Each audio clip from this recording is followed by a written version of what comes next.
ದಾವೀದನೊಂದಿಗೆ ದೇವರ ಒಡಂಬಡಿಕೆ. ಸೌಲನು ಇಸ್ರಾಯೇಲಿನ ಮೊದಲನೆಯ ಅರಸನಾಗಿದ್ದನು. ಜನರು ಬಯಸಿದಂತೆಯೇ ಅವನು ಎತ್ತರವುಳ್ಳವನು ಮತ್ತು ಸುಂದರನೂ ಆಗಿದ್ದನು. ಸೌಲನು ಇಸ್ರಾಯೇಲನ್ನು ಆಳಿದ ಮೊದಲ ಕೆಲವು ವರ್ಷಗಳು ಒಳ್ಳೆಯ ಅರಸನಾಗಿದ್ದನು. ಆದರೆ ಕ್ರಮೇಣ ಅವನು ದೇವರಿಗೆ ವಿಧೇಯನಾಗದ ದುಷ್ಟ ಮನುಷ್ಯನಾದನು. ಆದ್ದರಿಂದ ಮುಂದೊಂದು ದಿನ ಅವನ ಸ್ಥಳದಲ್ಲಿ ಅರಸನಾಗುವುದಕ್ಕಾಗಿ ಬೇರೊಬ್ಬ ಮನುಷ್ಯನನ್ನು ದೇವರು ಆರಿಸಿಕೊಂಡರು.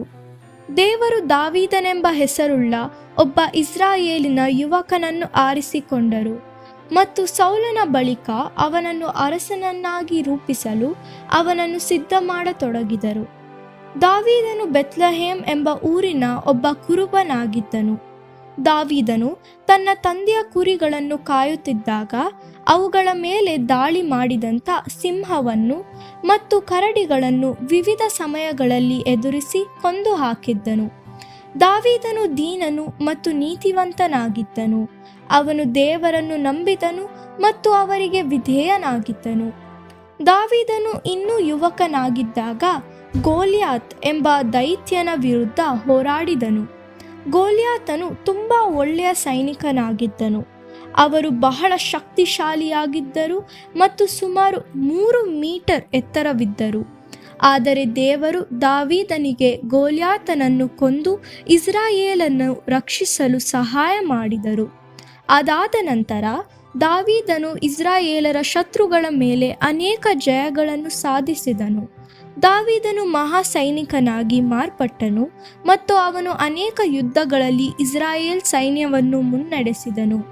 ಜನರು ಅವನನ್ನು ತುಂಬಾ ಹೊಗಳಿದರು. ಜನರು ದಾವೀದನನ್ನು ಅಧಿಕವಾಗಿ ಪ್ರೀತಿಸಿದ ಕಾರಣ ಅರಸನಾದ ಸೌಲನಿಗೆ ಅವನ ಮೇಲೆ ಹೊಟ್ಟೆ ಕಿಚ್ಚು ಉಂಟಾಯಿತು.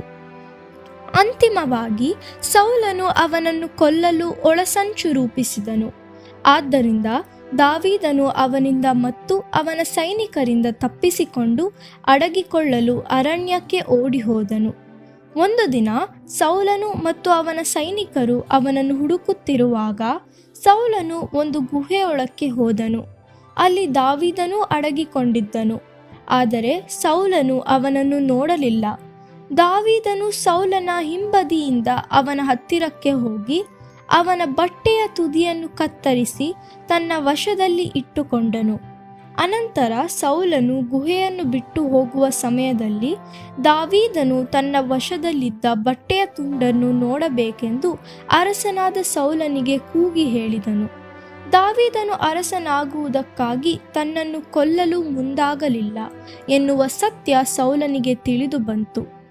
ಸ್ವಲ್ಪ ಸಮಯದ ನಂತರ ಸೌಲನು ಯುದ್ಧದಲ್ಲಿ ಸತ್ತು ಹೋದನು ಮತ್ತು ದಾವೀದನು ಇಸ್ರಾಯೇಲಿನ ಅರಸನಾದನು. ಅವನು ಒಳ್ಳೆಯ ಅರಸನಾಗಿದ್ದನು ಮತ್ತು ಜನರು ಅವನನ್ನು ಪ್ರೀತಿಸುತ್ತಿದ್ದರು. ದೇವರು ದಾವೀದನನ್ನು ಆಶೀರ್ವದಿಸಿ ಅವನನ್ನು ಜಯಶಾಲಿಯನ್ನಾಗಿ ಮಾಡಿದರು. ದಾವೀದನು ಅನೇಕ ಯುದ್ಧಗಳನ್ನು ಮಾಡಿದನು. ಇಸ್ರಾಯೇಲರ ಶತ್ರುಗಳನ್ನು ಸೋಲಿಸಲು ದೇವರು ಅವನಿಗೆ ಸಹಾಯ ಮಾಡಿದರು. ದಾವೀದನು ಜೆರುಸಲೇಮ್ ನಗರವನ್ನು ವಶಪಡಿಸಿಕೊಂಡು ಅದನ್ನು ತನ್ನ ರಾಜಧಾನಿಯನ್ನಾಗಿ ಮಾಡಿಕೊಂಡನು.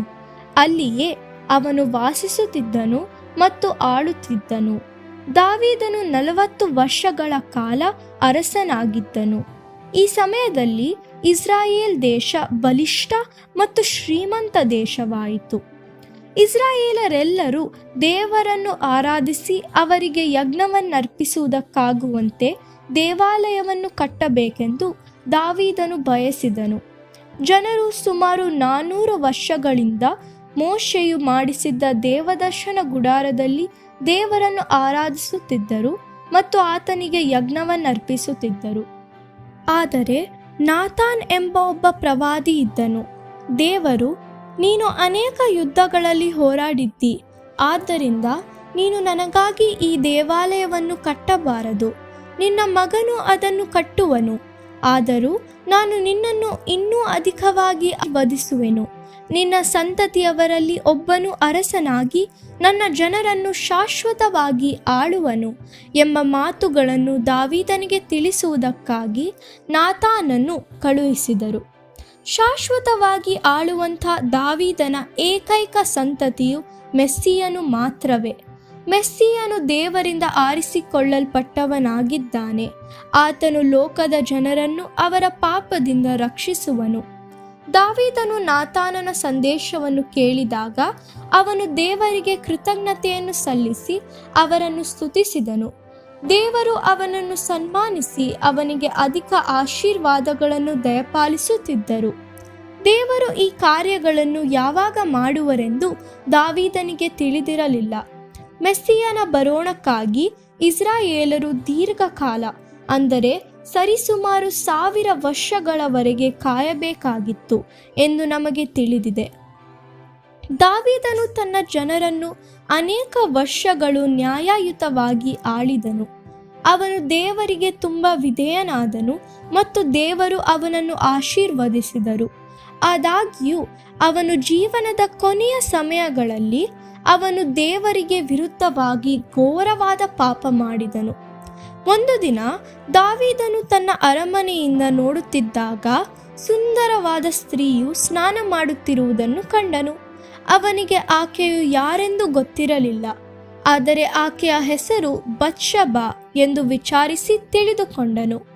ಅದರಿಂದ ಮುಖವನ್ನು ತಿರುಗಿಸಿಕೊಳ್ಳುವುದನ್ನು ಬಿಟ್ಟು ದಾವೀದನು ಅವಳನ್ನು ತನ್ನ ಬಳಿಗೆ ಕರೆತರುವಂತೆ ಒಬ್ಬನನ್ನು ಕಳುಹಿಸಿದನು. ಅವನು ಅವಳೊಂದಿಗೆ ಸಂಗಮಿಸಿದನು. ಅನಂತರ ಅವಳನ್ನು ಮನೆಗೆ ಹಿಂತಿರುಗಿ ಕಳುಹಿಸಿದನು. ಸ್ವಲ್ಪ ಕಾಲವಾದ ನಂತರ ಬತ್ಷೆಬಾಳು ದಾವೀದನಿಗೆ ತಾನು ಗರ್ಭಿಣಿಯಾಗಿದ್ದಾಳೆ ಎಂಬ ವರ್ತಮಾನ ಕಳುಹಿಸಿದಳು. ಊರಿಯನೆಂಬುವನು ಬತ್ಷೆಬಾಳ ಗಂಡನಾಗಿದ್ದನು. ಅವನು ದಾವೀದನ ಅತ್ಯುತ್ತಮ ಸೈನಿಕರಲ್ಲಿ ಒಬ್ಬನಾಗಿದ್ದನು. ಅವನು ಈ ಸಮಯದಲ್ಲಿ ಯುದ್ಧದಲ್ಲಿ ಹೋರಾಡುವುದಕ್ಕಾಗಿ ಹೋಗಿದ್ದನು. ದಾವೀದನು ಊರಿಯನನ್ನು ಯುದ್ಧದಿಂದ ಹಿಂದಕ್ಕೆ ಕರೆಯಿಸಿಕೊಂಡು ಅವನ ಹೆಂಡತಿಯ ಬಳಿಗೆ ಹೋಗಬೇಕೆಂದು ಅವನಿಗೆ ಹೇಳಿದನು. ಆದರೆ ಇನ್ನಿತರ ಸೈನಿಕರು ಯುದ್ಧದಲ್ಲಿರುವಾಗ ಊರಿಯನು ಮನೆಗೆ ಹೋಗಲು ನಿರಾಕರಿಸಿದನು. ಆದ್ದರಿಂದ ದಾವೀದನು ಊರಿಯನನ್ನು ತಿರುಗಿ ಯುದ್ಧಕ್ಕೆ ಕಳುಹಿಸಿದನು ಮತ್ತು ಅವನು ಕೊಲ್ಲಲ್ಪಡುವಂತೆ ಶತ್ರುಗಳು ಬಲಿಷ್ಠವಾಗಿರುವ ಕಡೆಯಲ್ಲಿ ಅವನನ್ನು ನಿಲ್ಲಿಸಬೇಕೆಂದು ಸೇನಾಧಿಪತಿಗೆ ಹೇಳಿದನು. ಹಾಗೆಯೇ ಆಯಿತು. ಊರಿಯನು ಯುದ್ಧದಲ್ಲಿ ಸತ್ತು ಹೋದನು. ಊರಿಯನು ಯುದ್ಧದಲ್ಲಿ ಸತ್ತು ಹೋದ ನಂತರ ದಾವೀದನು ಬತ್ಷೆಬಾಳನ್ನು ಮದುವೆಯಾದನು. ತರುವಾಯ ಅವಳು ದಾವೀದನ ಮಗನಿಗೆ ಜನ್ಮ ನೀಡಿದಳು. ದಾವೀದನು ಮಾಡಿದಂಥದ್ದರ ಬಗ್ಗೆ ದೇವರು ಬಹಳ ಕೋಪಗೊಂಡರು. ಆದ್ದರಿಂದ ಅವರು ಅವನ ಪಾಪವು ಎಷ್ಟು ಕೆಟ್ಟದಾಗಿತ್ತು ಎಂದು ದಾವೀದನಿಗೆ ಹೇಳಲು ಪ್ರವಾದಿಯಾದ ನಾತಾನನನ್ನು ಕಳುಹಿಸಿದರು. ದಾವೀದನು ತನ್ನ ಪಾಪದ ಕುರಿತು ಪಶ್ಚಾತ್ತಾಪ ಪಟ್ಟನು. ದೇವರು ಅವನನ್ನು ಕ್ಷಮಿಸಿದರು. ದಾವೀದನು ಉಳಿದ ತನ್ನ ಜೀವಮಾನವೆಲ್ಲವೂ ಹಾಗೂ ಕಷ್ಟದ ಸಮಯಗಳಲ್ಲಿಯೂ ದೇವರನ್ನು ಅನುಸರಿಸಿದನು ಮತ್ತು ವಿಧೇಯನಾದನು. ಆದರೆ ದಾವೀದನ ಗಂಡು ಮಗುವು ಸತ್ತು ಹೋಯಿತು. ಹೀಗೆ ದೇವರು ದಾವೀದನನ್ನು ಶಿಕ್ಷಿಸಿದರು. ಇಷ್ಟು ಮಾತ್ರವಲ್ಲದೆ ದಾವೀದನು ಸಾಯುವವರೆಗೂ ಅವನ ಸ್ವಂತ ಕುಟುಂಬದವರಲ್ಲಿ ಕೆಲವರು ಅವನಿಗೆ ವಿರುದ್ಧ ಕಾದಾಡಿದರು ಮತ್ತು ದಾವೀದನು ಅಧಿಕ ಶಕ್ತಿಯನ್ನು ಕಳೆದುಕೊಂಡನು. ಆದರೆ ದೇವರು ನಂಬಿಗಸ್ತನಾಗಿದ್ದರು ಮತ್ತು ದಾವೀದನು ಅವರಿಗೆ ಅವಿಧೇಯನಾಗಿದ್ದರೂ ಕೂಡ ಅವರು ದಾವೀದನಿಗೆ ಏನು ಮಾಡುವನೆಂದು ವಾಗ್ದಾನ ಮಾಡಿದ್ದರೋ ಅದನ್ನೇ ಅವರು ಅವನಿಗೆ ಮಾಡಿದನು.